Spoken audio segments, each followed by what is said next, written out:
ഇന്നും ഇന്നലെയുമായി വളരെ വേദനയോടുകൂടിയാണ് ദേശീയ മാധ്യമങ്ങൾ അടക്കമുള്ളവ രാജ്യത്തെ വിവിധ കോണുകളിൽ നടക്കുന്ന സംഭവങ്ങൾ റിപ്പോർട്ട് ചെയ്യുന്നത് കണ്ടുകൊണ്ടിരിക്കുന്നത്.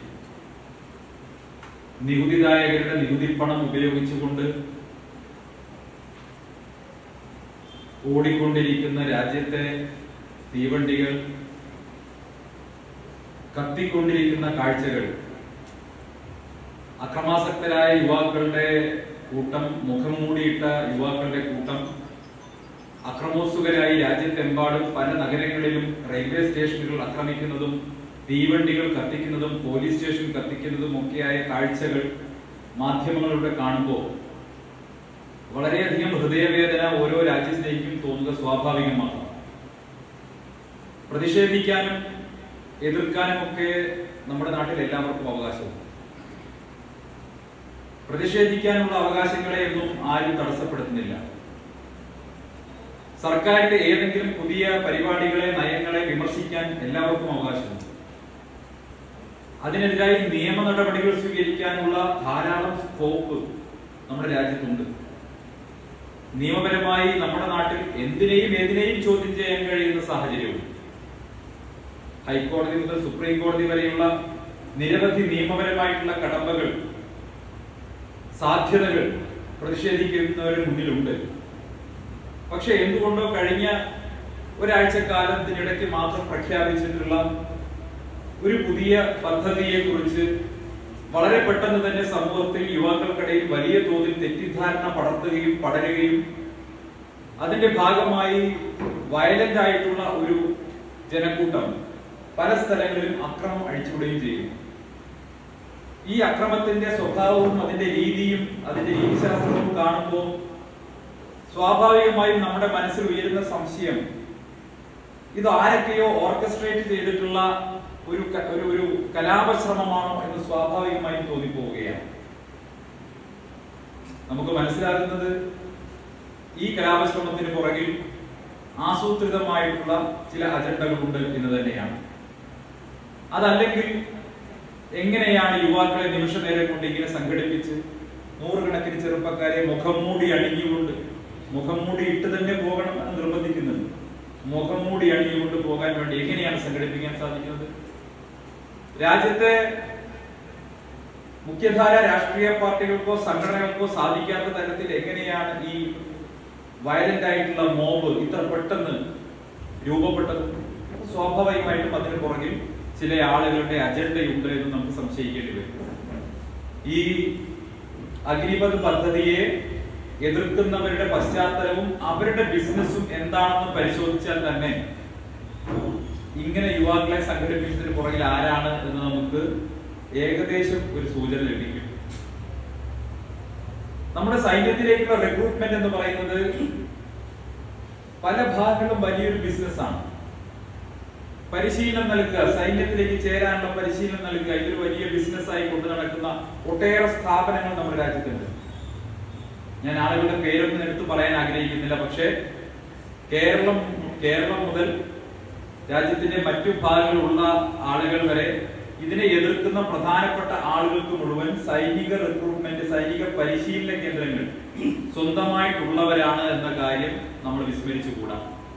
കേരളത്തിൽ നിന്നും ഇതിനെതിരെ ഉയർന്ന പ്രധാനപ്പെട്ട ഒരു ശബ്ദം, ആ ശബ്ദത്തിന്റെ പുറകിലും സൈനിക റിക്രൂട്ട്മെന്റിന് വേണ്ടിയുള്ള പരിശീലനം നടത്തുന്ന ഒരു കേന്ദ്രമുണ്ട് എന്നുള്ള കാര്യം നമ്മൾ പരിശോധിച്ചാൽ മനസ്സിലാകുന്നതേ ഉള്ളൂ. ഞാൻ ആരുടെയും പേര് പറയാൻ ഉദ്ദേശിക്കുന്നില്ല.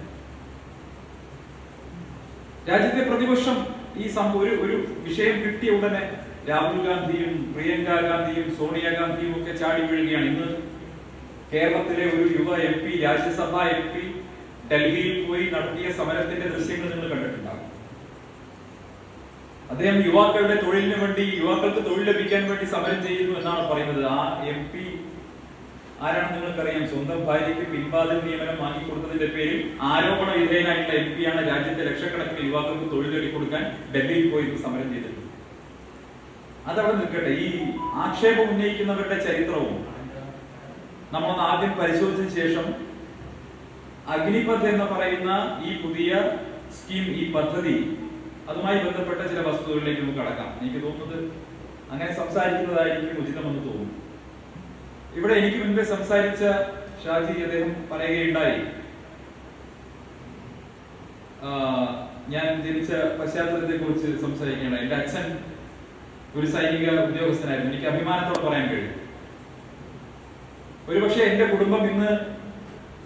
കുടുംബം ഇന്ന് സാമ്പത്തിക സുരക്ഷത്തോടു കൂടി ജീവിച്ചിരിക്കുന്നത് പോലും ഇന്ത്യൻ ആർമി കാരണമാണെന്ന് അഭിമാനത്തോടെ പറയാൻ കഴിയുന്ന ഒരു കുടുംബമാണ് എന്റെ. കാരണം കഴിഞ്ഞ 10-15 വർഷക്കാലത്തിനിടയ്ക്ക് ലക്ഷക്കണക്കിന് രൂപയുടെ ചികിത്സയാണ് എന്റെ അച്ഛനും അമ്മയ്ക്കും വേണ്ടി വന്നത്. ദൗർഭാഗ്യവശാൽ നിരവധി സർജറികൾ വേണ്ടി വന്നിട്ടുണ്ട്.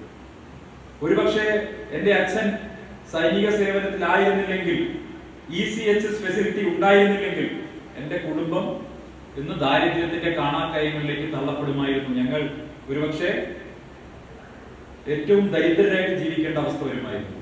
അതുകൊണ്ട് തന്നെ ഇന്ത്യൻ ആർമി എന്ന് പറയുമ്പോൾ പലപ്പോഴും TV ചർച്ചകളിലൊക്കെ പല ആളുകളും, പാനലിസ്റ്റുകൾ സൈന്യത്തെ അവഹേളിക്കുന്ന സമയത്ത് എനിക്ക് വല്ലാതെ രോഷം വരാറുണ്ട്. ഞാൻ ഒരുപക്ഷെ നിയന്ത്രണം വിട്ട് തന്നെ പ്രതികരിച്ചിട്ടുണ്ട് പല ഘട്ടങ്ങളിലും. കാരണം സൈന്യം എന്ന് പറയുന്നത്, ഇന്ത്യൻ ആർമി എന്ന് പറയുന്നത്, ആ ആർമിയുടെ ആ എസ്റ്റാബ്ലിഷ്മെന്റിന്റെ ചോറ് തിന്ന് വളർന്നതിന്റെ കൂറ് ഞാൻ അവിടെ കാണിക്കാറുണ്ട്. എന്റെ അച്ഛൻ 62, 65, 71 3 യുദ്ധങ്ങളിലും പങ്കെടുത്തിട്ടുള്ളയാണ്.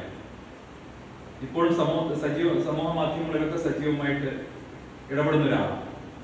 നേരത്തെ ഇവിടെ വേണുഗോപാൽജി, അദ്ദേഹം ലഫ്റ്റനന്റ് കേണലാണ്, അദ്ദേഹത്തോട് ഞാൻ സംസാരിച്ചു.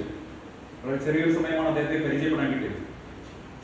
അദ്ദേഹം 62-ലെ യുദ്ധത്തിൽ പങ്കെടുത്തയാളാണ്. ഞാൻ ഈ പ്രഭാഷണത്തിന് വരുന്നതിന് മുമ്പ് റെഫർ ചെയ്ത പുസ്തകം അദ്ദേഹത്തിനെ കാണിച്ചു കൊടുക്കുകയായിരുന്നു. ഹിമാലയൻ ബ്ലണ്ടർ എന്ന പുസ്തകമാണ് റെഫർ ചെയ്തത്. അത് 62-ലെ ഇന്ത്യ ചൈന യുദ്ധ സമയത്ത് ഇന്ത്യക്ക് സംഭവിച്ച വലിയ തിരിച്ചടി, അത് സംബന്ധിച്ച് ബ്രിഗേഡിയർ JP ദാൽവി എഴുതിയിട്ടുള്ള പുസ്തകമാണ് ഹിമാലയൻ ബ്ലണ്ടർ. അത് വായിക്കണമെന്ന് തോന്നാൻ കാരണം, ആ പുസ്തകം റെഫർ ചെയ്യണമെന്ന് തോന്നാൻ കാരണം, ഇന്ന് വലിയ തോതിൽ സൈനിക സ്നേഹം പറയുന്ന, ഇന്ത്യയുടെ സുരക്ഷിതത്വത്തെ കുറിച്ച് വലിയ ആശങ്ക പ്രകടിപ്പിക്കുന്ന പല ആളുകളും അവരുടെ മുൻഗാമികൾ ഈ രാജ്യം ഭരിച്ചപ്പോൾ ഇന്ത്യൻ സൈന്യത്തോട് ചെയ്തിട്ടുള്ള കൊടിയ വഞ്ചന, ബിട്രയൽ, അതെന്താണെന്ന് മനസ്സിലാക്കാൻ കൂടി വേണ്ടിയാണ് ആ പുസ്തകം തന്നെ റെഫർ ചെയ്തത്.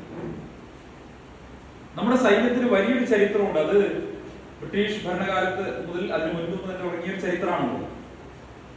നമ്മുടെ സ്വാതന്ത്ര്യ സമരത്തിന്റെ തുടക്കം പോലും നമ്മുടെ സൈനികരുടെ ഭാഗത്താണ് ഉണ്ടായിട്ടുള്ളത്.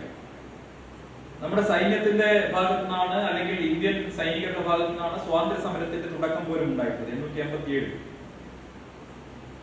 സിപ്പോയ് മ്യൂട്ടിനി എന്ന് പറയുന്നു. അതിനുശേഷം നമുക്കറിയാം, നമ്മുടെ സൈന്യം ബ്രിട്ടീഷ് ഭരണകൂടത്തിന്റെ കീഴിൽ ലോകമഹായുദ്ധങ്ങളൊക്കെ വളരെ ധീരോദാത്തമായി പൊരുതിയവരാണ്. ലോകത്തിലെ ഒട്ടുമിക്കവാറും ഭൂഖണ്ഡങ്ങളിലൊക്കെ നടന്ന യുദ്ധങ്ങളിൽ നമ്മുടെ സൈനികർ പങ്കെടുക്കുകയും വീരമൃത്യു വരിക്കുകയും പോരാടുകയും ഒക്കെ ചെയ്തിട്ടുണ്ട്. അതിന്റെ ധീരോദാത്തമായ ചരിത്രം, അതിന്റെ ലെഗസി പേറുന്ന ലോകത്തെ ഏറ്റവും പ്രൊഫഷണൽ ആയിട്ടുള്ള ഒരു സൈന്യമാണ് ഇന്ത്യയുടെ. സ്വാതന്ത്ര്യത്തിന് ശേഷം 47 മുതൽ ഇന്ത്യൻ സൈന്യം അഭിമുഖീകരിച്ചിട്ടുള്ള നിരവധിയായിട്ടുള്ള പ്രശ്നങ്ങളുണ്ട്. ലോകത്ത് മറ്റൊരു സൈന്യവും അഭിമുഖീകരിച്ചിട്ടില്ല. ഒരു സ്ഥലത്ത് വിഘടനവാദത്തിന്റെ ഭാഗമായിട്ടുള്ള തീവ്രവാദം, ഗറില്ല വാർഫെയർ, മറുവശത്ത് രണ്ടതിർത്തികളിലായി ശത്രു രാജ്യങ്ങളുടെ സാന്നിധ്യം, അവർ പലതവണ ഇന്ത്യയെ ആക്രമിച്ചത്, ഔദ്യോഗികമായും അനൗദ്യോഗികവുമായിട്ടുള്ള യുദ്ധങ്ങൾ, ഏറ്റവും ഫ്രണ്ട്ലി ആയിട്ടുള്ള ഒരു രാജ്യം, ഏറ്റവും സ്നേഹത്തോടെ കഴിയുന്ന ഒരു രാജ്യത്തേക്ക് രാഷ്ട്രീയ സമ്മർദ്ദത്തിന്റെ ഫലമായി അവിടെ സമാധാനം ഉണ്ടാക്കാൻ കടന്നുപോയി ആയുധമെടുക്കാൻ കഴിയാതെ നിരായുധരായി അവിടുത്തെ ഗറില്ലകളുടെ ഇടയിലും അതല്ലെങ്കിൽ അവിടുത്തെ സൈന്യത്തിനിടയിൽ അവിടുത്തെ ജനങ്ങൾക്കിടയിലും പെട്ട് ബുദ്ധിമുട്ടേണ്ടി വന്നൊരു സാഹചര്യം, ശ്രീലങ്കയിലെ സാഹചര്യം നമുക്കറിയാം, IPAKF ഉണ്ടായ സാഹചര്യം നമുക്കറിയാം. ഇന്ത്യൻ സൈന്യത്തോളം ലോകത്ത് വ്യത്യസ്തമായിട്ടുള്ള ടെറൈനുകളിൽ, വ്യത്യസ്തമായിട്ടുള്ള സാഹചര്യങ്ങളിൽ യുദ്ധം ചെയ്തിട്ടുള്ള, സമാധാനം ഉണ്ടാക്കാൻ പ്രയത്നിച്ചിട്ടുള്ള മറ്റൊരു സൈന്യം ലോകത്തുണ്ടാവില്ല. അത് രാജ്യത്തൊരു അപകടം സംഭവിച്ചാൽ, ഒരു പ്രകൃതി ദുരന്തം ഉണ്ടായാൽ, പ്രളയം ഉണ്ടായാൽ, ഭൂകമ്പം ഉണ്ടായാൽ, മലമ്പുഴയിലെ മലമുകളിൽ ഏതെങ്കിലും ഒരുത്തൻ രാത്രി പോയി കയറിയിരുന്നാൽ അവനെ രക്ഷിക്കാൻ മുതൽ ഇന്ത്യ ഒരു കുഴൽക്കിണറിനകത്ത് ഒരു കൊച്ചു കുഞ്ഞ് വീണാൽ പോലും രക്ഷിക്കാൻ അവിടെ ഇന്ത്യൻ സൈന്യം വേണം എന്ന അവസ്ഥയാണ്. അതുകൊണ്ട് തന്നെയാണ് ഞാൻ പറയുന്നത്, ഒരു വശത്ത് നമ്മൾ ഗറില്ല വാർഫെയറിനെ നേരിടുന്നു, തീവ്രവാദികളുടെ ചാവേർ ആക്രമണങ്ങളെ നേരിടുന്നു, അത് ഇന്ത്യൻ സൈന്യം നേരിടുന്നു. മറുവശത്ത് ലോകത്ത് ഒരു സൈന്യത്തിനും ചെയ്യേണ്ടാത്ത വിധം ഏറ്റവും അപകടകരമായിട്ടുള്ള ഹിമാലയൻ സാനുക്കളിൽ അതല്ലെങ്കിൽ സിയാച്ചിനിൽ -डिग्री മനുഷ്യന് ജീവിക്കാൻ സാധ്യമല്ലാത്ത സ്ഥലങ്ങളിൽ ഇന്ത്യൻ സൈന്യത്തിന് പോരാടേണ്ടി വരുന്നു. ഇത്തരം സാഹചര്യങ്ങളെയൊക്കെ നേരിട്ടിട്ടുള്ള ഒരു പ്രൊഫഷണൽ സൈന്യം, ദീർഘകാലമായിട്ടുള്ള പാരമ്പര്യമുള്ള ഒരു പ്രൊഫഷണൽ സൈന്യമാണ് ഇന്ത്യയുടെ. പക്ഷെ 47 ശേഷം, സ്വാതന്ത്ര്യം ലഭിച്ചതിന് ശേഷം ഈ സൈന്യത്തോട് മാറി മാറി വന്ന നമ്മുടെ സർക്കാരുകൾ സ്വീകരിച്ച സമീപനം എന്താണെന്ന് കൂടി ആദ്യം പറയേണ്ടി വരും. 47 സ്വാതന്ത്ര്യം കിട്ടുന്നു. സർദാർ വല്ലഭായ് പട്ടേലിന്റെ നിർബന്ധ ബുദ്ധി ഇല്ലായിരുന്നെങ്കിൽ ഹൈദരാബാദ് അടക്കമുള്ള പ്രദേശങ്ങൾ ഈ രാജ്യത്തിന് നഷ്ടപ്പെടുമായിരുന്നു. ഗോവയടക്കമുള്ള പ്രദേശങ്ങളിലൊക്കെ ഓപ്പറേഷൻസ് നടത്തി ഇന്ത്യയോട് കൂട്ടിച്ചേർക്കുകയാണ് ചെയ്തത്. പല സ്ഥലങ്ങളിലെയും രാജാക്കന്മാർ ഇന്ത്യയോട് കൂട്ടിച്ചേരാൻ തയ്യാറായപ്പോൾ അവിടെ പല സ്ഥലങ്ങളിലും ആർമി ഓപ്പറേഷൻസ് നടത്തിയാണ് നമ്മൾ കൂട്ടിച്ചേർത്തത്. പക്ഷെ മറുവശത്ത്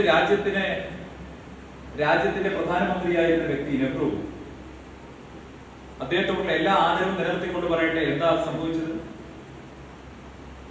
ഏകദേശം 950 മുതലുള്ള നെഹ്റുവിന്റെ പ്രവർത്തനം പരിശോധിച്ചാൽ നമുക്ക് മനസ്സിലാകും,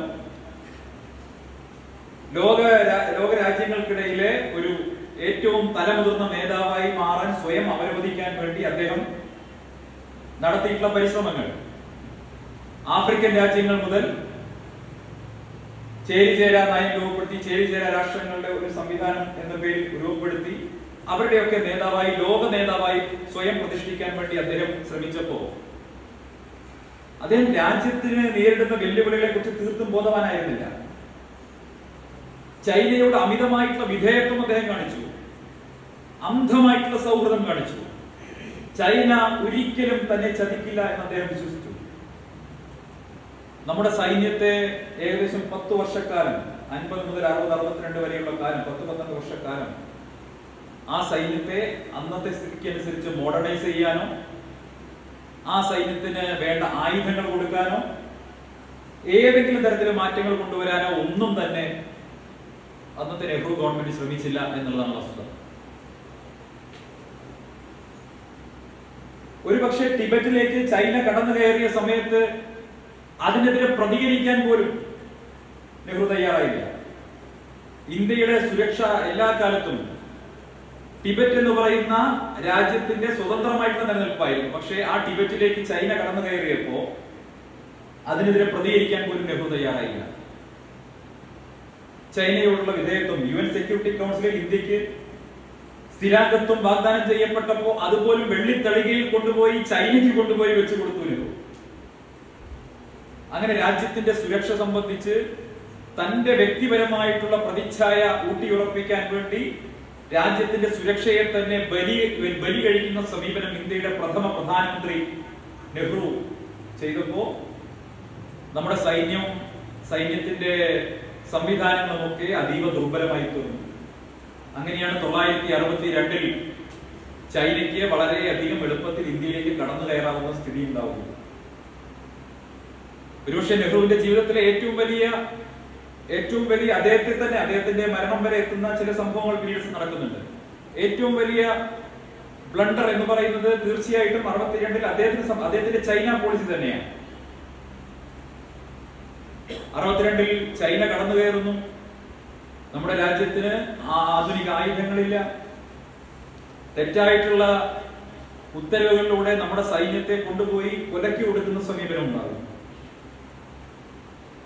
അതിനെക്കുറിച്ചൊക്കെ ദാൽവി വളരെ വിശദമായിട്ട് എഴുതിയിട്ടുണ്ട്. ഞാൻ അതിൽ കിടക്കാൻ ആഗ്രഹിക്കും. ഞാൻ പറയുന്നത് രാഷ്ട്രീയമായിട്ടുള്ള താല്പര്യങ്ങൾക്ക് വേണ്ടി, സ്വന്തം പ്രതിച്ഛായക്ക് വേണ്ടി ഇപ്പോ ഈ പ്രതിഷേധിച്ചുകൊണ്ടിരിക്കുന്ന രാഹുൽ ഗാന്ധിയുടെ പുതുമുത്തശ്ശൻ നമ്മുടെ സൈന്യത്തോട് കാണിച്ച ആ കൊടിയ വഞ്ചന സൂചിപ്പിക്കാൻ വേണ്ടിയാണ് ഞാനിത് സൂചിപ്പിച്ചത്. അതിനുശേഷം 65-ലും 71-ലും ഇന്ത്യ പാകിസ്ഥാനുമായി യുദ്ധത്തിലേർപ്പെടുന്നുണ്ട്. 71 ബംഗ്ലാദേശ് വിമോചന യുദ്ധം, സാം മനേക്ഷയുടെ നേതൃത്വത്തിൽ നടന്ന യുദ്ധം.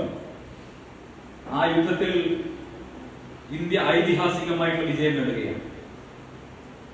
ബംഗ്ലാദേശിനെ മോചിപ്പിക്കാൻ ഇന്ത്യൻ സൈന്യത്തിന് കഴിയുന്നു. 93,000 പാകിസ്ഥാൻ ഭടന്മാരെ പ്രിസണേഴ്സ് ഓഫ് വാർ ആയിട്ട് പിടികൂടാൻ ഇന്ത്യക്ക് സാധിക്കുന്നു. രണ്ടാം ലോക മഹായുദ്ധത്തിന് ശേഷം ഏതെങ്കിലും ഒരു രാജ്യത്തിന്റെ സൈന്യം മറ്റൊരു രാജ്യത്തിന്റെ സൈന്യത്തിന് മുന്നിൽ ആയുധം വെച്ച് കീഴടങ്ങിയിട്ടുണ്ടെങ്കിൽ അത് 1971 ഇന്ത്യ പാകിസ്ഥാൻ യുദ്ധത്തിൽ പാകിസ്ഥാൻ സൈന്യം ഇന്ത്യൻ സൈന്യത്തിന് മുന്നിൽ കീഴടങ്ങിയതായിരുന്നു. 93,000 ഭടന്മാരെയാണ് ഇന്ത്യ പ്രിസണേഴ്സ് ഓഫ് വാർ ആയിട്ട് പിടിച്ചത്. 71 രാജ്യത്തിന് അഭിമാനകരമായിട്ടുള്ള വലിയ വിജയം, ഇന്ത്യയുടെ ആത്മാഭിമാനം ഉയർത്തിയിട്ടുള്ള, ഇന്ത്യൻ പൗരന്റെ ആത്മവിശ്വാസം ഉയർത്തിയ ആ വിജയം നേടിത്തന്ന ഇന്ത്യൻ സൈന്യത്തിന് ഈ രാഹുൽ ഗാന്ധിയുടെ മുത്തശ്ശി കൊടുത്ത സമ്മാനം എന്തായിരുന്നു? ഇന്ദിരാഗാന്ധി കൊടുത്ത സമ്മാനം എന്തായിരുന്നു? ദീർഘകാലമായി ഇന്ത്യൻ സൈനികർ അനുഭവിച്ചിരുന്ന 1 റാങ്ക് 1 പെൻഷൻ നിർത്തലാക്കി. 1 റാങ്ക് 1 പെൻഷൻ ഇന്ദിരാഗാന്ധി നിർത്തലാക്കി. ഇപ്പോ പറയുന്നുണ്ടല്ലോ, രാഹുൽ ഗാന്ധി പറയുന്നുണ്ടല്ലോ, ഈ അഗ്നിപഥ് പദ്ധതി പ്രകാരം റിക്രൂട്ട് ചെയ്യപ്പെടുന്ന ആളുകൾക്ക് പെൻഷൻ കിട്ടുമോ എന്നാണ് കോൺഗ്രസിന്റെ വക്താക്കളൊക്കെ TV ചാനലിൽ ഇരുന്നിട്ട് ഇങ്ങനെ അത്ഭുതത്തോടെ ചോദിക്കുന്നത്. ഇന്നലെ ഞാൻ ചോദിക്കുന്നത് കേട്ടു, കേരളത്തിലെ കോൺഗ്രസിന്റെ ഒരു യുവ നേതാവ് ചാനലിൽ വന്നിരുന്നിട്ട് ചോദിക്കുകയാണ്, അവരുടെ പെൻഷനെ കുറിച്ച് നിങ്ങൾക്ക് എന്താണ് പറയാനുള്ളതെന്ന് ചോദിക്കുകയാണ്. ഈ 1 റാങ്ക് 1 പെൻഷൻ നിർത്തി സൈനികരെ ഇത്രത്തോളം ദ്രോഹിച്ച മറ്റൊരു നേതാവ്, മറ്റൊരു പ്രധാനമന്ത്രി രാജ്യത്തുണ്ടായിട്ടുണ്ടാവും. എപ്പോഴാണ് 1 റാങ്ക് 1 പെൻഷൻ പുനരാരംഭിച്ചത്? 2014 മെയ് മാസം 16-ാം തീയതി ശ്രീ നരേന്ദ്രമോദി ഇന്ത്യയുടെ പ്രധാനമന്ത്രി ആയതിനു ശേഷമാണ് ദീർഘകാലമായി ഇന്ത്യൻ സൈനികരുടെ, വിമുക്ത ഭടന്മാരുടെ ആവശ്യമായിരുന്ന 1 റാങ്ക് 1 പെൻഷന്റെ പുനഃസ്ഥാപനം നടന്നത്. അതിന്റെ ഏറ്റവും ഗുണഫലം കിട്ടിയിട്ടുള്ള ഒരു കുടുംബം കൂടിയാണ് എന്റെ അഭിമാനത്തോടെ പറയാൻ സാധിക്കും. വലിയ കയറ്റമാണ്, കുതിച്ചുകയറ്റമാണ് സൈനികരുടെ പെൻഷനിൽ ഉണ്ടായത്, വിമുക്ത ഭടന്മാരുടെ പെൻഷനിൽ ഉണ്ടായത്. രാഹുൽ ഗാന്ധിയുടെ അച്ഛൻ IPKF, ഞാൻ നേരത്തെ സൂചിപ്പിച്ചു, IPKF-മായി ബന്ധപ്പെട്ട് സൈന്യത്തോട് കാണിച്ചിട്ടുള്ള കൊടിയ വഞ്ചന. ആയുധമെടുത്ത് പോരാടാൻ ഒരു സൈന്യം എന്ന് പറയുമ്പോൾ അവർ ട്രെയിൻ ചെയ്യപ്പെട്ടിരിക്കുന്നത്, അവർ പരിശീലിപ്പിക്കപ്പെട്ടിരിക്കുന്നത് പോരാടാൻ വേണ്ടിയാണ്, യുദ്ധം ചെയ്യാൻ വേണ്ടിയാണ്. നമ്മുടെ സൈനികരെ ഒരു വെടിയുണ്ട പോലും പായിക്കാനുള്ള അനുമതി കൊടുക്കാതെ ഈ ഗറില്ല തീവ്രവാദികളുടെ FTT-ക്കാരുടെ മുന്നിലേക്ക്, അതല്ലെങ്കിൽ ശ്രീലങ്കയിലെ ഈ കോൺഫ്ലിക്റ്റിനുള്ളിലേക്ക് എറിഞ്ഞു കൊടുക്കുകയായിരുന്നു രാജീവ് ഗാന്ധി ചെയ്തത്. രാഷ്ട്രീയ താല്പര്യങ്ങൾക്ക് വേണ്ടി. ഞാൻ ചോദിക്കട്ടെ, സാം മനേക്ഷയുടെ, രാജ്യത്തിന് ഏറ്റവും അഭിമാനകരമായ നേട്ടം നൽകിയ സാം മനേക്ഷയുടെ പദവികൾ തിരിച്ചെടുത്ത് അദ്ദേഹത്തെ അപമാനിതനാക്കി, അവഹേളിതനാക്കി കസേരയിൽ നിന്ന് ഇറക്കി വിട്ടത് ഇന്ദിരാഗാന്ധിയായിരുന്നു. ഭയമായിരുന്നു ഇന്ത്യക്ക്. മൻമോഹൻ സിംഗ് ഭരിക്കുന്ന കാലത്താണ് കരസേനാ മേധാവിയെ തെരുവുകുണ്ട എന്ന് സന്ദീപ് ദീക്ഷിത് വിളിക്കുന്നത്. ഷീല ദീക്ഷിത്തിന്റെ മകൻ, കോൺഗ്രസ്സുകാർ. ആരെങ്കിലും പ്രതിഷേധിച്ചോ?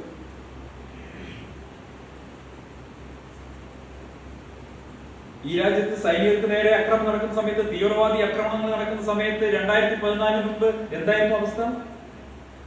നമുക്ക് ഓർമ്മയില്ലേ, AK ആന്റണി പ്രതിരോധ മന്ത്രിയായിരിക്കുന്ന സമയത്ത് പാകിസ്ഥാനിൽ നിന്ന് കടന്നു വന്ന തീവ്രവാദികൾ ഉറങ്ങിക്കിടന്ന ഇന്ത്യൻ സൈനികരുടെ തലയെടുത്ത് കൊണ്ടുപോയപ്പോ പാർലമെന്റിനകത്ത് ശ്രീ AK ആന്റണി എങ്ങനെയാ പ്രതികരിച്ച് അദ്ദേഹം പറഞ്ഞു, പാകിസ്ഥാന്റെ സൈനിക വേഷം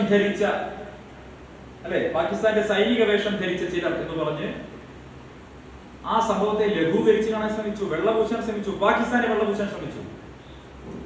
ഒരു തിരിച്ചടി കൊടുക്കാൻ പോലും ഇന്ത്യൻ സൈന്യത്തിന് ഒരു ഉത്തരവ് നൽകാൻ ഇവർ തയ്യാറായില്ല. 2014 മെയ് മാസം 16-ാം തീയതിക്ക് ശേഷം നരേന്ദ്രമോദി അധികാരത്തിൽ വന്നതിന് ശേഷമാണ് ഇന്ത്യൻ സൈന്യത്തിന് തിരിച്ചടിക്കാനുള്ള ഒരു അനുമതിയും ആവശ്യമില്ല എന്ന് അവരോട് ആദ്യമായി പറഞ്ഞു.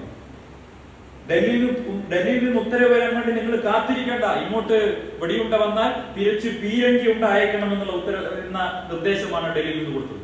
കാത്തിരിക്കേണ്ടതില്ല. അതിന്റെ ഭാഗമായിട്ടാണ് നമ്മൾ കണ്ടു സർജിക്കൽ സ്ട്രൈക്കും ബലാക്കോട്ടിലെ എയർ സ്ട്രൈക്കും ഒക്കെ നമ്മൾ കണ്ടു. രാജ്യത്തെ സൈന്യത്തിന്റെ മുറയിൽ വലിയ തോതിൽ ഉയർത്താൻ ശ്രീ നരേന്ദ്രമോദിയുടെ നേതൃത്വത്തിൽ സാധിച്ചു. ഇപ്പൊ ഏറ്റവും പുതിയ ഈ പദ്ധതി അഗ്നിപഥ് എന്ന രീതിയിൽ കൊണ്ടുവന്നപ്പോ വലിയ വിമർശനങ്ങളാണ്. ഇതെന്തോ നരേന്ദ്രമോദി പുതിയൊരു പദ്ധതി കൊണ്ടുവന്നത് പോലെയാണ് പറയുന്നത്. വാസ്തവത്തിൽ അങ്ങനെയല്ല. നമ്മുടെ രാജ്യത്ത് 62-ലാണെങ്കിലും 65-ലാണെങ്കിലും 71-ലാണെങ്കിലും യുദ്ധങ്ങൾക്ക് ശേഷം വളരെ പെട്ടെന്ന് എമർജൻസി കമ്മീഷൻ എന്ന് പറഞ്ഞ് വളരെ ചുരുങ്ങിയ കാലത്തേക്ക് സൈനിക ഉദ്യോഗസ്ഥർ വരുന്നതും സൈന്യത്തിൽ ആളുകൾ ചേരുന്നതും പോകുന്നതും ഒക്കെ അത് ആ കാലഘട്ടത്തിൽ സംഭവിച്ചിട്ടുള്ളതാണ്. 89 മുതൽ ഈ സൈന്യത്തിന്റെ നവീകരണവുമായി ബന്ധപ്പെട്ട് നിരവധി കമ്മീഷനുകൾ ഉണ്ടായിട്ടുണ്ട്, പഠനങ്ങൾ ഉണ്ടായിട്ടുണ്ട്. 99-ൽ കാർഗിൽ യുദ്ധത്തിന് ശേഷം വളരെ വിപുലമായ രീതിയിൽ ഒരു പഠനം നടക്കുകയുണ്ടായി. അതിൽ കണ്ടെത്തിയിട്ടുള്ള കാര്യം നമ്മുടെ സൈന്യത്തിന്റെ പ്രായം കുറയ്ക്കണം എന്നുള്ളതാണ്. നമ്മുടെ സൈന്യത്തിന്റെ പ്രായം കുറയ്ക്കണം. നമ്മുടെ രാജ്യം യുവാക്കളുടെ രാജ്യമാണ്. ഏകദേശം 60% ജനങ്ങൾ 35 വയസ്സ് പ്രായമുള്ളവർ ജീവിക്കുന്ന ഒരു രാജ്യമാണ് ഇന്ത്യയിൽ. നമ്മുടെ സൈന്യത്തിന്റെ ആവറേജ് പ്രായം എന്ന് പറയുന്നത് 32 വയസ്സാണ്. പക്ഷെ ലോകത്തെ പ്രധാനപ്പെട്ട സൈന്യങ്ങളുടെ ഒക്കെ ആവറേജ് പ്രായം എന്ന് പറയുന്നത് 25 വയസ്സും 26 വയസ്സും. ലോകത്തെ പ്രധാനപ്പെട്ട രാജ്യങ്ങളുടെ മുഴുവൻ സൈന്യത്തിന്റെ ആവറേജ് പ്രായം എന്ന് പറയുന്നത് 25 വയസ്സും 26 വയസ്സും. നമ്മുടെ രാജ്യത്തിന്റെ സൈന്യത്തിന്റെ പ്രായം മാത്രം 32 വയസ്സാണ് ആവറേജ് പ്രായം. അത് കുറയ്ക്കണമെന്നാണ് കാർഗിലുമായി ബന്ധപ്പെട്ട് പഠനം നടത്തിയ കമ്മിറ്റികളൊക്കെ കണ്ടെത്തിയത്. 2016 ഒരു എക്സ്പെർട്ട് കമ്മിറ്റിയെ നിയോഗിക്കുകയുണ്ടായി. ആ എക്സ്പെർട്ട് കമ്മിറ്റിയുടെ റിപ്പോർട്ടിലും പറയുന്നത് രാജ്യത്ത് സൈന്യത്തിന് യുവത്വം ആവശ്യമുണ്ട്. ആ യുവത്വം കൊണ്ടുവരാൻ വേണ്ട നടപടികൾ അടിയന്തരമായി സ്വീകരിക്കണം. അതിന്റെ ഭാഗമായിട്ടാണ് കഴിഞ്ഞ 2 വർഷക്കാലമായി നിരന്തരമായി ഇതുമായി ബന്ധപ്പെട്ട ചർച്ചകൾ നടന്നതിന്റെ അടിസ്ഥാനത്തിലാണ് ഇന്ത്യൻ സൈന്യത്തിന്റെ ആവശ്യപ്രകാരമാണ് ഈ പുതിയ പദ്ധതി പ്രഖ്യാപിക്കപ്പെട്ടത്. അത് അഗ്നിപഥ് എന്ന പേര് പ്രഖ്യാപിക്കുന്നു. അതിന്റെ സാമ്പത്തിക വശങ്ങളിലേക്കൊക്കെ വരാം. ഈ പദ്ധതി പ്രഖ്യാപിക്കപ്പെട്ടപ്പോ നമ്മൾ മനസ്സിലാക്കേണ്ട ഒരു കാര്യം, ഇപ്പോ ലോകത്ത് നടന്നുകൊണ്ടിരിക്കുന്ന ഒരു യുദ്ധം, അത് റഷ്യ-ഉക്രൈൻ യുദ്ധമാണ്. മാസങ്ങളായിട്ട് റഷ്യ യുദ്ധം ചെയ്യുകയാണ്. നമ്മൾ യുദ്ധം തുടങ്ങുമ്പോൾ എന്താ കരുതിയിരുന്നത്? ഒരൊറ്റ ആഴ്ച കൊണ്ട് റഷ്യൻ സൈന്യം, ലോകത്തെ ഏറ്റവും പ്രധാനപ്പെട്ട ഏറ്റവും കൂടുതൽ ആൾ ശക്തിയുള്ള സൈന്യം, ഒരൊറ്റ ആഴ്ച കൊണ്ട് ഉക്രൈനെ തവിട് പൊടിയാക്കി ഉക്രൈൻ കീഴടക്കുമെന്നാണ് എല്ലാവരും പ്രതീക്ഷിച്ചത്. പക്ഷെ രണ്ടാം ലോക മഹായുദ്ധത്തിന് ശേഷം ഏറ്റവും കൂടുതൽ സൈനികരുള്ള, വൻ ശക്തികളായിട്ടുള്ള സൈനികരുള്ള പല സൂപ്പർ പവറുകളും ചെറിയ രാജ്യങ്ങളുടെ മുന്നിൽ പരാജയപ്പെട്ടിട്ടുള്ള നിരവധി ഉദാഹരണങ്ങൾ നമുക്ക് കാണാൻ സാധിക്കും. പരാജയം എന്ന് പറയുമ്പോൾ അവർക്ക് വിജയിക്കാൻ കഴിയാതെ പോകുന്ന സാഹചര്യം. അമേരിക്കയ്ക്ക് വിയറ്റ്നാമിൽ വിജയിക്കാൻ കഴിയാതെ പോയി. റഷ്യക്ക്, സോവിയറ്റ് യൂണിയന് അഫ്ഗാനിസ്ഥാനിൽ വിജയിക്കാൻ കഴിയാതെ പോയി. അമേരിക്കയ്ക്ക് പോലും അഫ്ഗാനിസ്ഥാനിൽ കാലുറപ്പിച്ച് നിൽക്കാൻ കഴിഞ്ഞില്ല. ഇറാഖിൽ നിന്ന് അവർക്ക് പെട്ടെന്ന് പോരേണ്ടി വന്നു. പൂർണ്ണമായും വിജയിക്കാൻ ലോകത്തെ ഒരു സൂപ്പർ പവറിനും രണ്ടാം ലോക മഹായുദ്ധത്തിന് ശേഷം സാധിച്ചിട്ടില്ല. അപ്പോ ആർമിയുടെ സൈസിലല്ല, ആർമിയുടെ എണ്ണത്തിലല്ല കാര്യം, മറിച്ച് ആർമിയുടെ ഗുണത്തിലാണ് കാര്യം എന്നുള്ളതാണ് ആധുനിക സൈനിക തന്ത്രങ്ങൾ പറയുന്നത്. ആധുനിക സൈനിക വിദഗ്ധർ പറയുന്നത് അങ്ങനെയാണ്. എണ്ണത്തിലല്ല കാര്യം, ഗുണത്തിലാണ് കാര്യം. അതുകൊണ്ട് തന്നെ ഇന്ത്യൻ സൈന്യത്തിന്റെ ക്വാളിറ്റി കൂട്ടാനാണ് ആദ്യമായിട്ട് ശ്രമിക്കേണ്ടതെന്നാണ് ഇതുമായി ബന്ധപ്പെട്ട് പഠനം നടത്തിയ മുഴുവൻ ആളുകളും പറയുന്നത്. ആദ്യമേ ഒരു കാര്യം പറയട്ടെ, Indian army, Indian armed forces എന്ന് പറയുന്നത് തൊഴിൽ നൽകാനുള്ള ഒരു സംവിധാനമല്ല. തൊഴിൽ നൽകാൻ വേണ്ടി രൂപപ്പെടുത്തിയിട്ടുള്ള സംവിധാനമല്ല, മറിച്ച് ഈ രാജ്യത്തെ സംരക്ഷിക്കാൻ, ഈ രാജ്യത്തിന്റെ അതിർത്തികൾ സംരക്ഷിക്കാൻ, ഈ രാജ്യത്തിന് സുരക്ഷിതത്വം നൽകാൻ വേണ്ടിയുള്ള സംവിധാനം. ഇതൊരു പക്ഷേ മറ്റ് പൊതുമേഖലാ സ്ഥാപനങ്ങളെയൊക്കെ നമുക്ക് വേണമെങ്കിൽ തൊഴിൽ നൽകാൻ വേണ്ടി കൂടിയുള്ള സംവിധാനങ്ങളായിട്ട് വ്യാഖ്യാനിക്കാം. റെയിൽവേ, KSRTC, അതല്ലെങ്കിൽ മറ്റ് തൊഴിലുമായി ബന്ധപ്പെട്ട ആളുകൾ തൊഴിൽ കൊടുക്കാൻ വേണ്ടി പല സ്ഥാപനങ്ങളും നടത്തുന്ന ഒരു രാജ്യമാണ് നമ്മുടെ. പക്ഷേ ഇന്ത്യൻ ആംഡ് ഫോഴ്സസ് എന്ന് പറയുന്നത് തൊഴിൽ കൊടുക്കാൻ വേണ്ടി ഉദ്ദേശിക്കുന്നതല്ല, മറിച്ച് രാജ്യത്തിന്റെ സുരക്ഷയാണ് പരമപ്രധാനം. അതുകൊണ്ട് തന്നെ ഇന്ത്യൻ സൈന്യത്തെ മെലിഞ്ഞതും എന്നാൽ ആരോഗ്യമുള്ളതുമായി നിലനിർത്തേണ്ട സാഹചര്യമുണ്ട്. ഇന്ത്യൻ സൈന്യത്തിന്റെ എണ്ണം കുറച്ചുകൊണ്ട് ആ സൈന്യത്തിന്റെ ഗുണം വർദ്ധിപ്പിക്കണമെന്നാണ് ദീർഘകാലമായിട്ട് സൈനിക രംഗത്തെ വിദഗ്ധർക്ക് അഭിപ്രായപ്പെട്ടത്. 1. 2, ഇന്ത്യൻ സൈന്യത്തെ യുവത്വമുള്ളതാക്കി മാറ്റണം. അതിനുവേണ്ടിയുള്ള നടപടിക്രമങ്ങളാണ് ഇപ്പോൾ തുടങ്ങിയിട്ടുള്ളത്. യുവത്വമുള്ളതാക്കി മാറ്റാൻ. ഈ അഗ്നിപഥ് സ്കീമിൽ 17.5 വയസ്സിൽ യുവാക്കൾ ചേരുന്ന സമയത്ത് 21 വയസ്സിൽ അവർ ആ സ്കീമിൽ നിന്ന് പുറത്തു വരുന്നു. ഇവിടെയാണ് വലിയ വാദപ്രതിവാദങ്ങളൊക്കെ നടക്കുന്നത്. ഈ സ്കീം നടപ്പാക്കുന്നതിന് മുമ്പ് നമ്മുടെ സൈനിക കേന്ദ്രങ്ങൾ ലോകത്തെ വിവിധ രാഷ്ട്രങ്ങളിൽ സമാനമായി നടക്കുന്ന ഇത്തരം പദ്ധതികളെ കുറിച്ച് ആഴത്തിൽ പഠിച്ച ശേഷമാണ് ഈ പദ്ധതി നടപ്പാക്കിയിട്ടുള്ളത്. America, Israel, Germany, China, Russia ഉൾപ്പെടെയുള്ള ലോകത്തെ പ്രധാനപ്പെട്ട സൈനിക ശക്തികൾ മുഴുവൻ സമാനമായിട്ടുള്ള രീതിയിലുള്ള സ്കീമുകൾ നടപ്പാക്കിയിട്ടുണ്ട്. പക്ഷെ ഇന്ത്യൻ സാഹചര്യത്തിൽ ഇന്ത്യൻ സൈന്യത്തിന് ഉതകുന്ന രീതിയിലുള്ള ഒരു പദ്ധതിയാണ് ഇവിടെ നടപ്പാക്കിയത്. ഒരു കമ്പാരിറ്റീവ് സ്റ്റഡി നടത്തിയാൽ മറ്റു രാജ്യങ്ങളിൽ ഉള്ളതിനേക്കാൾ നല്ല ഒരു സ്കീമാണ് ഇവിടെ നടപ്പാക്കിയത് എന്ന് കാണാൻ കഴിയും. 17.5 വയസ്സിൽ ഈ അഗ്നിപഥ് സ്കീമിൽ ചേരുന്ന ഒരു ചെറുപ്പക്കാരന് 21 വയസ്സാകുമ്പോഴേക്ക് ഏകദേശം ഒരു വർഷം തുടക്കം ആദ്യ വർഷം കിട്ടാൻ പോകുന്നത് ഏകദേശം 4.25 ലക്ഷം രൂപയാണ്. അത് 4-ാം വർഷമാകുമ്പോൾ ഏകദേശം 6.92 ലക്ഷം വരെ. അതിനുശേഷം ഞാൻ ഒരു വർഷം കിട്ടുന്ന കാര്യമാണ്.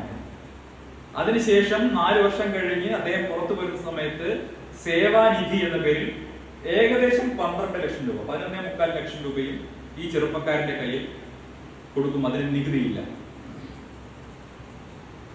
21 വയസ്സാകുമ്പോഴേക്കും 11.25 ലക്ഷം രൂപ ഈ രാജ്യത്തെ ചെറുപ്പക്കാരുടെ കൈകളിലേക്ക് വരുന്നുണ്ടെങ്കിൽ ആ പദ്ധതി എന്തിനാണ് എതിർക്കുന്നതെന്ന് മനസ്സിലാകുന്നത്. 11.25 ലക്ഷം മാത്രമല്ല, ഏകദേശം അവർ ജോലി ചെയ്ത 4 വർഷക്കാലം കൊണ്ട് വേറെ ഒരു 20 ലക്ഷം രൂപ കൂടി അവർ സമ്പാദിച്ചിട്ടുണ്ടാവും. ഏകദേശം 10-30 ലക്ഷം രൂപ 4 വർഷം കൊണ്ട് ഈ ചെറുപ്പക്കാരുടെ കൈകളിലേക്ക് വരികയാണ്. എല്ലാവരും പറയുന്നത് ഈ 21 വയസ്സ് കഴിഞ്ഞ് പുറത്തിറങ്ങി കഴിഞ്ഞാൽ അവരുടെ ഭാവി ഇരുളടഞ്ഞതാവും, പിന്നെ അവർക്ക് അവരെന്ത് ചെയ്യുമെന്നാണ് ചോദിക്കുന്നത്. അതിന് സർക്കാർ തന്നെ മറുപടി പറഞ്ഞു.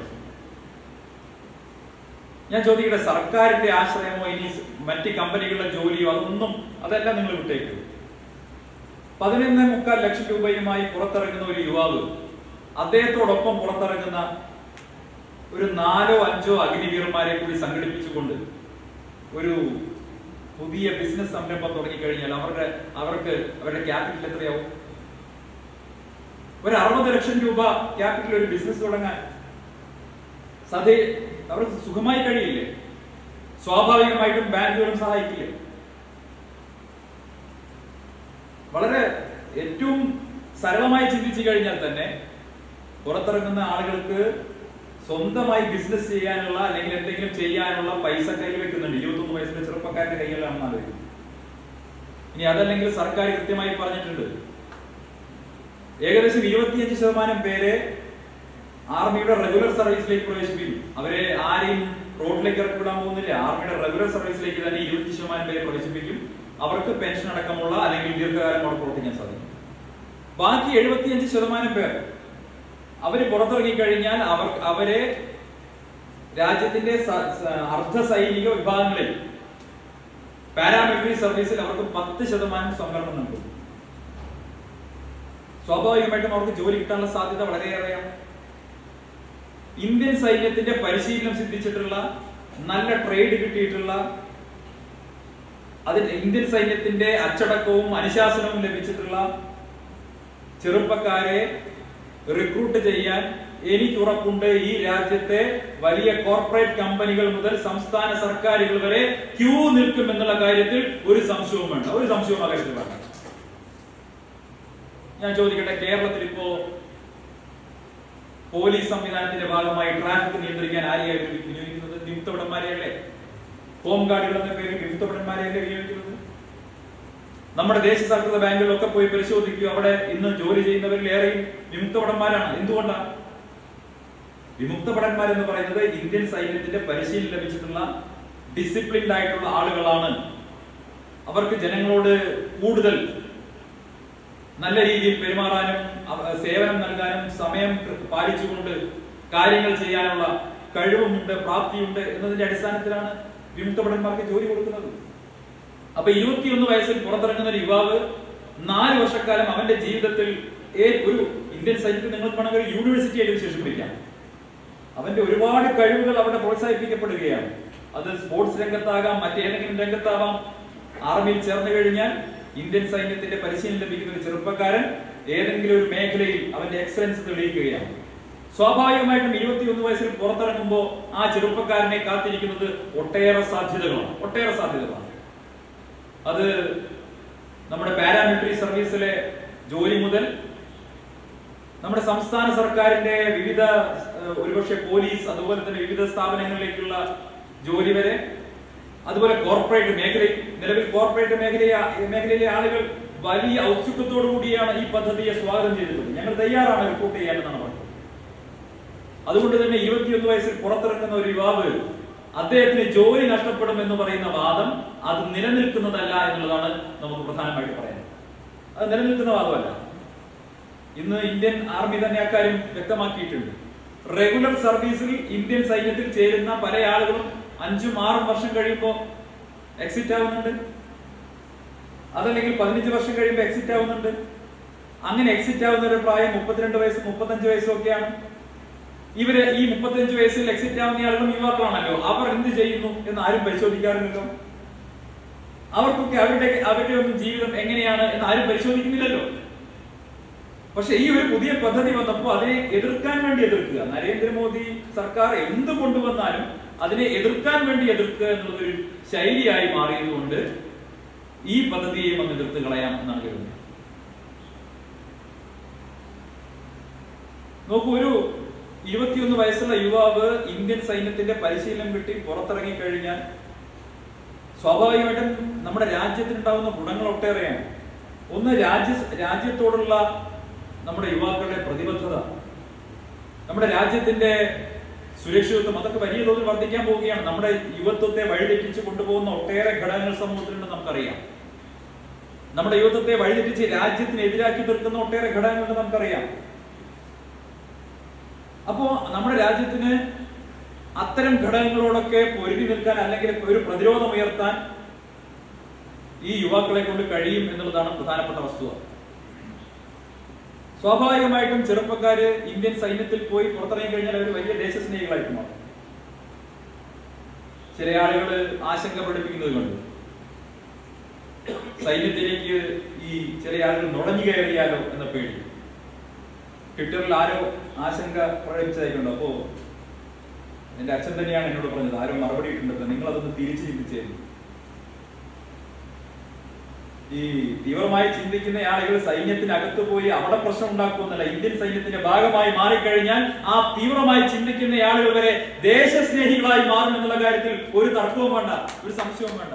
അതുകൊണ്ട് ആ രീതിയിൽ ഭയക്കേണ്ട സാഹചര്യമേ ഇല്ല. അങ്ങനെ ഇതുമായി ബന്ധപ്പെട്ട് അടിസ്ഥാനരഹിതമായിട്ടുള്ള ഒട്ടേറെ കാര്യങ്ങളാണ് സമൂഹത്തിൽ ഇപ്പൊ ചർച്ച ചെയ്തുകൊണ്ടിരിക്കുന്നത്. ഈ പുറത്തിറങ്ങുന്ന ആളുകൾക്ക് അഗ്നിവീർ എന്ന പേരിൽ തന്നെ ഒരു ട്രേഡ് സർട്ടിഫിക്കറ്റ് കൂടി കൊടുക്കുന്നുണ്ട്. മാത്രമല്ല, പല ആളുകളും ചോദിക്കുന്നത് അവർക്ക് ഡിഗ്രി ചെയ്യാൻ ആ കാര്യം ഉൾപ്പെടെ ആർമി വിശദീകരിച്ചു കഴിഞ്ഞു. അവർക്ക് കൂടുതൽ എളുപ്പത്തിൽ അവരുടെ കോഴ്സുകൾ പൂർത്തിയാക്കാൻ വേണ്ട ചില സ്കോറുകൾ ആർമിയിൽ നിന്ന് കൊടുക്കും. മറ്റുള്ളവരെക്കാൾ എളുപ്പത്തിൽ ഉപരിപഠനം വേണമെങ്കിൽ ചെയ്യാൻ കഴിയുന്ന സാഹചര്യം ഉണ്ടാവും. അങ്ങനെ ഒരു തരത്തിലും ചെറുപ്പക്കാരുടെ ഭാവിയെ സംബന്ധിച്ച് ഒരു ആശങ്കയും ഇക്കാര്യത്തിൽ ആവശ്യമില്ല. ഇതിന്റെ സെലക്ഷൻ പ്രോസസ് അടക്കമുള്ള കാര്യങ്ങളിൽ ഉയർന്നു വന്നിട്ടുള്ള ചില ആശങ്കകൾ, റെജിമെന്റൽ സംവിധാനങ്ങൾ മാറ്റമുണ്ടാകും, അതൊന്നും ഉണ്ടാകില്ല എന്ന് ആർമി വ്യക്തമാക്കിയിട്ടുണ്ട്. പക്ഷെ എന്തിനാണ് ഈ പ്രതിഷേധമൊക്കെ? ഈ പ്രതിഷേധം മുഴുവൻ ഇപ്പോൾ നടന്നുകൊണ്ടിരിക്കുന്നത് നമ്മുടെ രാജ്യത്തെ അസ്ഥിരപ്പെടുത്തുക എന്നുള്ള ചിലരുടെ അജണ്ടയുടെ ഭാഗമായിട്ടാണ്. ആ അജണ്ട കുറെ കാലമായിട്ട്, കഴിഞ്ഞ 5-6 വർഷക്കാലമായിട്ട് നിങ്ങൾക്ക് കാണാൻ സാധിക്കും. നിരവധി വിഷയങ്ങളുമായി ബന്ധപ്പെട്ട് തെരഞ്ഞെടുപ്പിൽ നരേന്ദ്രമോദിയെ പരാജയപ്പെടുത്താൻ കഴിയാതെ പോകുന്നതിന്റെ ജാള്യത തെരുവിൽ ട്രെയിനുകൾ കത്തിച്ചു തീർക്കുകയാണ്. തെരഞ്ഞെടുപ്പിൽ നരേന്ദ്രമോദിയെയും BJP-യെയും പരാജയപ്പെടുത്താൻ കഴിയാതെ പോകുന്നതിന്റെ ജാള്യത, ഒരിക്കലും ഈ സർക്കാരിനെ പരാജയപ്പെടുത്താൻ കഴിയുന്നില്ലല്ലോ എന്നുള്ള ജാള്യത കൊണ്ട് ചെറുപ്പക്കാരെ ഇപ്പൊ ഇളക്കി വിട്ടുകൊണ്ടിരിക്കുക. ഇപ്പൊ ചെറുപ്പക്കാരാണോ എന്നുള്ള കാര്യത്തിൽ സംശയമുണ്ട്. ഞാൻ മനസ്സിലാക്കുന്നത് ബീഹാറിനൊക്കെ ഈ വിഷയവുമായി ബന്ധപ്പെട്ട് ഇപ്പൊ പോലീസ് അറസ്റ്റ് ചെയ്തതിൽ RJD-യുടെ ഗുണ്ടകളടക്കമുള്ളവ ഉണ്ടെന്നാണ് പറയുന്നത്. അപ്പൊ ഈ സാഹചര്യം ചിലർ ഉപയോഗിക്കുകയാണ് സമൂഹത്തിൽ അരാജകത്വം സൃഷ്ടിക്കാൻ. നോക്കൂ, ഈ തൊഴിൽ നൽകാൻ ഇത്ര താല്പര്യമുള്ളത് കൊണ്ടാണോ ഇവിടെ ഈ കേരളത്തിലെ ഇടതുപക്ഷം ഇപ്പോ ഡിവൈഎഫ്ഐ ഒക്കെ ഇതിനെതിരെ സമരം ചെയ്യുന്നത്? കേരളത്തിലെ സാഹചര്യം നമുക്കറിയാലോ. കേരളത്തിൽ ഈ കഴിഞ്ഞ ദിവസങ്ങളിൽ എത്രയോ സ്ഥലങ്ങളിൽ ചെറുപ്പക്കാർക്ക് ലഭിക്കേണ്ടിരുന്ന ജോലി, PSC റാങ്ക് ലിസ്റ്റില് ചെറുപ്പക്കാർക്ക് ലഭിക്കേണ്ടിരുന്ന ജോലി, അതിന്റെ പേരിൽ എത്ര ദിവസങ്ങളാണ് സെക്രട്ടറി സമരം നടന്നത്? ഈ സർക്കാർ, കേരളം ഭരിക്കുന്ന സർക്കാർ കണ്ണിൽ ചോരയില്ലാത്ത സമീപനമല്ലേ സ്വീകരിച്ചത്? എത്രയോ റാങ്ക് ലിസ്റ്റുകൾ റദ്ദായി പോയി. അവിടെ മുഴുവൻ അനർഹരായിട്ടുള്ള ആളുകളെ, പാർട്ടിക്കാരായ ആളുകളെ തിരികെ കയറ്റുന്ന സമീപനം നമ്മൾ കണ്ടു. ഞാൻ കുറെ കാലമായി ഫോളോ ചെയ്തു വരുന്ന, അല്ലെങ്കിൽ നിരന്തരം ഉയർത്തി വരുന്ന ഒരു വിഷയമാണ്.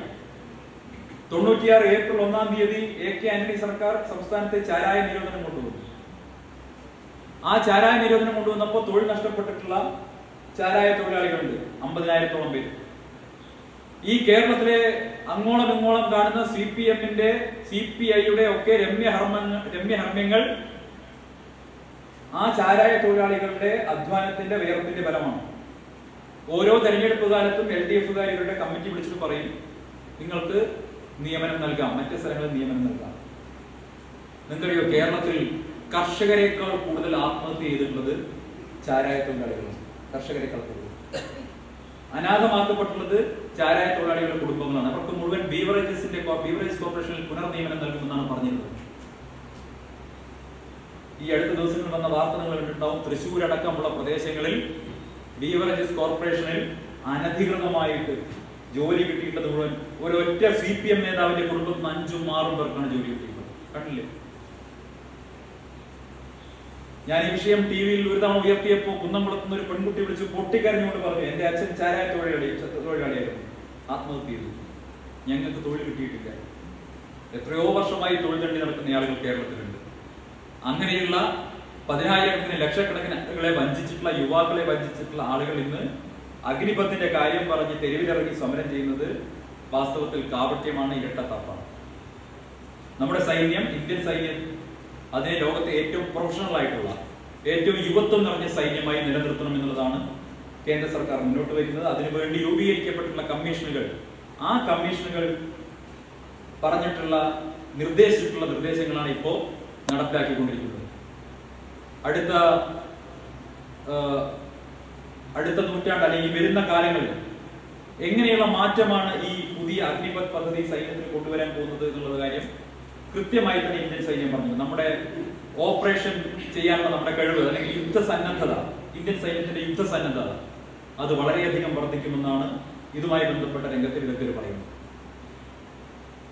ഒപ്പം നമുക്കറിയാം, 21 വയസ്സുള്ള ചെറുപ്പക്കാരെന്ന് പറയുമ്പോൾ, അല്ലെങ്കിൽ 17 വയസ്സിൽ ചേരുന്ന ആളുകൾ എന്ന് പറയുമ്പോൾ, അവർ കുറച്ചുകൂടി തന്റെ ഇടമുള്ളവർ, അതല്ലെങ്കിൽ കുറച്ചുകൂടി ആർജവമുള്ളവർ, കുറച്ചുകൂടി ധൈര്യമുള്ളവരൊക്കെ ആയിരിക്കും. അത്തരം ആളുകളെയാണ് ഇപ്പൊ സൈന്യത്തിന് ആവശ്യം എന്ന് സൈന്യം കൃത്യമായി പറയുന്നു. മാത്രമല്ല, അവർ ടെക്നോ സേവിയായിരിക്കും. നമ്മുടെ ഇന്നത്തെ കാലത്ത്, ആധുനിക കാലത്തെ യുദ്ധം എന്ന് പറയുന്നത് ടെക്നോളജിയെ അധികരിച്ചുകൊണ്ടുള്ള യുദ്ധമാണ്. ബയോ വെപ്പൺസ് വരുന്നു, അതുപോലെ തന്നെ ആർട്ടിഫിഷ്യൽ ഇന്റലിജൻസ് ഉപയോഗിച്ചുകൊണ്ടുള്ള, റോബോട്ടുകൾ ഉപയോഗിച്ചുകൊണ്ടുള്ള യുദ്ധങ്ങൾ വരുന്നു. ഇപ്പൊ തന്നെ റഷ്യ ഉക്രൈൻ യുദ്ധം ചെയ്യുന്നത് മുഴുവൻ ഡ്രോണുകൾ ഉപയോഗിച്ചുകൊണ്ടാണ്. ഡ്രോൺ ഉപയോഗിച്ചുള്ള യുദ്ധമാണ്. റഷ്യക്കെതിരായിട്ടുള്ള ആക്രമണങ്ങൾ മുഴുവൻ വളരെ വിദൂരമായ പ്രദേശത്ത് ഏതെങ്കിലും ഒരു ചെറുപ്പക്കാരൻ ഡ്രോൺ ഉപയോഗിച്ചുകൊണ്ട് നടത്തുന്ന ദൃശ്യങ്ങളാണ് പുറത്ത് കാണുന്നത്.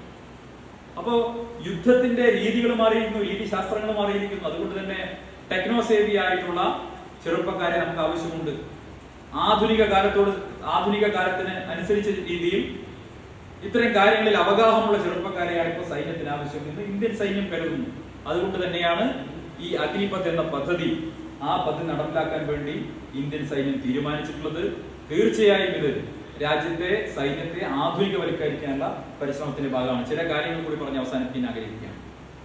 2014 മെയ് മാസം 16-ാം തീയതി നരേന്ദ്രമോദി സർക്കാർ അധികാരത്തിൽ വരുന്നതിന് മുമ്പ് ഈ രാജ്യത്തെ സൈന്യത്തിന്റെ മോഡേണൈസേഷനുമായി ബന്ധപ്പെട്ട എല്ലാ ആവശ്യങ്ങളെയും നിരാകരിച്ചവരാണ് കോൺഗ്രസ്സുകാർ. 126 ഫൈറ്റർ ജെറ്റുകൾ വാങ്ങാനുള്ള നിർദ്ദേശം കാലങ്ങളായി UPA സർക്കാരിന്റെ കയ്യിൽ എങ്ങനെയാ അത് ആ നിർദ്ദേശം മാത്രമായി, ഫയൽ മാത്രമായി ഉറങ്ങിയത്? ഞങ്ങൾക്ക് ഫൈറ്റർ ജെറ്റ് വാങ്ങാനുള്ള പണമില്ല എന്ന് AK ആന്റണി പരസ്യമായി സമ്മതിക്കേണ്ടി വന്നില്ല, ചിദംബരത്തിന് സമ്മതിക്കേണ്ടി വന്നില്ല. പണമില്ല. രാജ്യത്തിന്റെ സുരക്ഷ പോലും ഒരു പണയം വെച്ചു. ഇന്ത്യൻ ജവാന്മാർക്ക് ബുള്ളറ്റ് പ്രൂഫ് ജാക്കറ്റ് ഉണ്ടായിരുന്നില്ല. നരേന്ദ്രമോദി അധികാരത്തിൽ വന്ന ശേഷമാണ് ഇന്ത്യൻ സൈനികർക്ക് ബുള്ളറ്റ് പ്രൂഫ് ജാക്കറ്റ് വാങ്ങാൻ നിർദ്ദേശം നൽകിയത്. ആധുനികമായിട്ടുള്ള തോക്കുകൾ ഉണ്ടായിരുന്നില്ല. നമ്മളിവിടെ ഇന്റർ കോണ്ടിനെന്റൽ ബാലിസ്റ്റിക് മിസൈൽ ഈ രാജ്യത്ത് ഉണ്ടാക്കും, പക്ഷേ ആധുനികമായിട്ടുള്ള തോക്കുകൾ ഈ രാജ്യത്ത് ഉണ്ടാക്കില്ല. ഇതായിരുന്നു അവസ്ഥ. ആത്മനിർഭർ ഭാരതിന്റെ ഭാഗമായി, മേക്ക് ഇൻ ഇന്ത്യയുടെ ഭാഗമായി ഡിഫൻസ് പ്രൊഡക്ഷൻ, ആ ഡിഫൻസ് പ്രൊഡക്ഷനിൽ വലിയ കുതിച്ചുകയറ്റം ഉണ്ടാക്കാൻ നരേന്ദ്രമോദി സർക്കാരിന് സാധിച്ചു. എല്ലാ ആയുധങ്ങളും വിദേശത്ത് ഇറക്കുമതി ചെയ്യേണ്ട സാഹചര്യം ഉണ്ടായിരുന്ന ഇന്ത്യ ഇന്ന് ഡിഫൻസ് പ്രൊഡക്ഷനിൽ വളരെയധികം മുന്നോട്ട് പോവുകയാണ്. അവിടെ സ്വകാര്യ മേഖലയെ കൂടി സഹകരിപ്പിക്കുന്നു. ആയുധം ഇറക്കുമതി ചെയ്യുന്ന രാജ്യം എന്നുള്ള നിലയിൽ നിന്ന് ആയുധം കയറ്റുമതി ചെയ്യുന്ന രാജ്യമാക്കി ഇന്ത്യയെ മാറ്റാൻ വേണ്ടിയുള്ള പരിശ്രമത്തിലാണ്. ലോകത്ത് നമ്മുടെ ബഡ്ജറ്റിൽ വലിയൊരു ഭാഗവും മാറ്റിവെക്കുന്നത് ഈ ഡിഫൻസ് പ്രൊക്യൂർമെന്റിന് വേണ്ടിയിട്ടാണ്. ആ ഡിഫൻസ് പ്രൊക്യൂർമെന്റിന്റെ പേരിലാണ് രാജ്യത്ത് വലിയ അഴിമതികൾ നടന്നിട്ടുള്ളത്, ബോഫേഴ്സ് പോലെയുള്ള അഴിമതികൾ നടന്നിട്ടുള്ളത്. കൊത്രോച്ചി അങ്കിളൊക്കെ ഇന്ത്യയുടെ അധികാരത്തിന്റെ ഇടനാഴികളിൽ, ഡൽഹിയിലെ ലൂട്ടിയൻസ് ഇടനാഴികളിൽ നടന്നിരുന്ന കാലഘട്ടം നമുക്ക് ഓർമ്മയുണ്ടാകും. പക്ഷെ ഇന്ന് അത്തരം കൊത്രോച്ചിമാർക്കൊന്നും ഡൽഹിയിൽ ഒരു സ്ഥാനവുമില്ല എന്നുള്ളതാണ് നരേന്ദ്രമോദി സർക്കാരിന്റെ പ്രത്യേകത. ഈ രാജ്യത്തെ ഡിഫൻസ് പ്രൊക്യൂർമെന്റ് അടക്കമുള്ള കാര്യങ്ങളിൽ സുതാര്യമായിട്ടുള്ള ഇടപാടുകൾ നടത്തുന്നു. നയാ പൈസയുടെ ആരോപണം, അഴിമതി ആരോപണം പോലും പ്രതിപക്ഷത്തിന് ഉന്നയിക്കാൻ സാധിക്കാത്ത അവസ്ഥയുണ്ടായി. ആകപ്പാടെ കെട്ടിയുയർത്തിക്കൊണ്ടുവന്ന ഒരു ആരോപണം സുപ്രീം കോടതി എടുത്ത് ചവറ്റുകൊട്ടയിൽ തള്ളി. പ്രധാനമന്ത്രിയെ ആക്ഷേപിച്ച രാഹുൽ ഗാന്ധി നാണം കെടുന്ന അവസ്ഥയുണ്ടായി. ഞാൻ പറഞ്ഞു വരുന്നത്, ഈ രാജ്യത്തെ സൈന്യത്തെ ആധുനികവൽക്കരിക്കാനും ഏത് സാഹചര്യങ്ങളെ നേരിടാനും ഏത് പ്രതിബന്ധങ്ങളെ നേരിടാനും അവരെ സജ്ജമാക്കാൻ നരേന്ദ്രമോദി സർക്കാർ പ്രതിജ്ഞാബദ്ധമാണ്. ആ രീതിയിൽ സർക്കാർ മുന്നോട്ട് പോയിക്കൊണ്ടിരിക്കുകയാണ്. അതേസമയം രാജ്യത്തെ സൈന്യത്തിന് ആവശ്യമുള്ള, നമ്മുടെ രാജ്യത്തിന് ആവശ്യമുള്ള സൈന്യത്തിന്റെ നവീകരണം അത് നടപ്പാക്കുന്നതിൽ നിന്ന് പിൻവലിയുന്ന പ്രശ്നമില്ല എന്ന് സർക്കാർ ഇന്നുകൂടി പ്രഖ്യാപിച്ചിരിക്കുകയാണ്. എനിക്ക് ഈ രാജ്യത്തെ യുവാക്കൾ, നമ്മുടെ നാട്ടിലെ യുവാക്കളോട് പറയാനുള്ളത്, ഈ തെറ്റിദ്ധാരണ പരത്തുന്ന ആളുകൾ, തെറ്റായ പ്രൊപ്പഗാണ്ട നടത്തുന്ന ആളുകൾ അവരുടെ വലയിൽ വീഴാതെ ഇതിന്റെ യാഥാർത്ഥ്യം പഠിക്കാനും മനസ്സിലാക്കാനും തയ്യാറാകും. നിങ്ങളുടെ ഒരു അവസരവും എവിടെയും നഷ്ടപ്പെടാൻ പോകുന്നില്ല, മറിച്ച് നിങ്ങൾക്ക് കൂടുതൽ അവസരങ്ങൾ ലഭിക്കാനും പുതിയൊരു ലോകം, ആ ലോകത്തിലേക്ക് നിങ്ങളുടെ വാതിൽ തുറക്കാനുമാണ് ഈ അഗ്നിപഥ് പദ്ധതി കൊണ്ട് സഹായമാകാൻ പോകുന്നത്. അതുകൊണ്ട് തന്നെ ഇതിനെക്കുറിച്ച് മനസ്സിലാക്കി പ്രതികരിക്കാനും അതുപോലെ അക്രമ സമരങ്ങളിലേക്ക് കടന്നു പോകുന്ന രീതിയിൽ നമ്മുടെ രാജ്യത്തിന്റെ പൊതുമുതൽ തീ വെച്ച് നശിപ്പിക്കുന്ന ലോകരാജ്യങ്ങൾക്ക് മുന്നിൽ ഇന്ത്യയെ നാണം കെടുത്തുന്ന രീതിയിലുള്ള സമര ആഭാസങ്ങൾ നടന്നതിൽ നിന്ന് ഈ രാജ്യത്തെ യുവാക്കൾ പിന്തിരിയണം എന്ന അഭ്യർത്ഥനയാണ് ഈ നിമിഷം മുന്നോട്ട് വെക്കാനുള്ളത്. രാജ്യസ്നേഹികളായിട്ടുള്ള മുഴുവൻ ആളുകൾക്കും വലിയ വേദന ഈ 2 ദിവസങ്ങളിലായി കാണുന്ന ദൃശ്യങ്ങളിലുണ്ട്. പക്ഷേ ഇതെല്ലാം നാട്ടിലെ ചെറുപ്പക്കാർ മനസ്സിലാക്കുമെന്നുള്ള തർക്കമൊന്നും വേണ്ട. ഹൂളിഗാനിസം എന്ന് പറയുന്ന രീതിയിൽ, അല്ലെങ്കിൽ ആളുകളെ തെറ്റിദ്ധരിപ്പിച്ച് അക്രമത്തിലേക്ക് ഇറക്കി വിട്ട് രാജ്യത്തിന്റെ പ്രതിച്ഛായ നശിപ്പിക്കാൻ വേണ്ടി നടത്തുന്ന ഇത്തരം പരിശ്രമങ്ങളെ രാജ്യസ്നേഹികളായിട്ടുള്ള ആളുകൾ തിരിച്ചറിയും. ഈ നാട് ഇത്തരം അതിക്രമങ്ങൾക്ക് മുന്നിൽ തലകുനിക്കാൻ പോകുന്നില്ല. ഈ പരിഷ്കരണ ശ്രമങ്ങളുമായി മുന്നോട്ട് പോകുന്ന കേന്ദ്ര സർക്കാരിന് നിങ്ങളുടെ എല്ലാവരുടെയും പിന്തുണ ആവശ്യമുണ്ട്. ആ പിന്തുണ ഉണ്ടാകണം എന്ന് മാത്രം അഭ്യർത്ഥിച്ചുകൊണ്ട് ഞാൻ അവസാനിപ്പിക്കുന്നു. വന്ദേ മാതരം.